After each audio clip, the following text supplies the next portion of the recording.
For a lot of people, the first thing we do after waking up is check our cell phone. And if you're anything like me, you get a lot of news alerts. Even still, just through scrolling through Facebook on your timeline or Twitter, you can catch up on a lot of the news you may have missed throughout the day. But how can you be sure that everything you read is actually true? Fake news isn't new. It's been around for a while. It may not have been termed that, but it's been around for a while. Remember the Loch Ness Monster? How about Bigfoot? Or back in December when police say Edgar Madison brought an assault weapon to a D.C. pizza shop after he saw a news story claiming Democrats were running a child sex trafficking ring, which turned out to be fake. He was arrested. Professional fake news pushers have gotten really good at telling alternative facts. Which is why Dr. Elaine Anthony, Dean of the School of Journalism and Media Studies at Jackson State University, is tweaking her courses to deal with the changing times. What we're doing, we're addressing the issue because our students are asking the questions. But we're not teaching journalism differently because of what may or may not be going on now. We're teaching accuracy. High schools and colleges around the country are adding civics courses on how to spot fake news. Dr. Anthony says JSU is teaching their students how to ask the right questions and avoid giving out false or misleading information. You've got to know what you're doing. Will you have to work a little harder? Perhaps.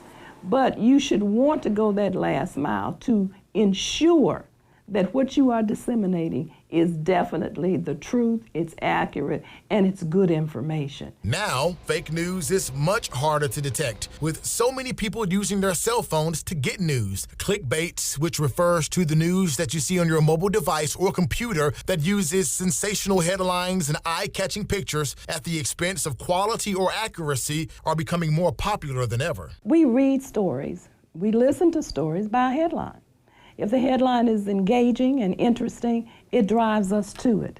But we don't want a headline to misrepresent a story. And students have to come up with ideas that will draw you in, but will be truthful. Sticking to the J School's promise of integrity first. You walked into our offices here at the School of Journalism and Media Studies. The first thing you saw was the First Amendment to our Constitution. We believe in that, we teach that, and we teach our students that they have to be people of integrity. Many people say it is getting tougher every day to know which media outlets are telling the truth. The press, honestly, is out of control. The level of dishonesty is out of control. No matter what is going on in the world of politics, we must be true to our craft of journalism, and that's staying true to the First Amendment and staying true to the essence of truth in journalism. Our job is not to manipulate.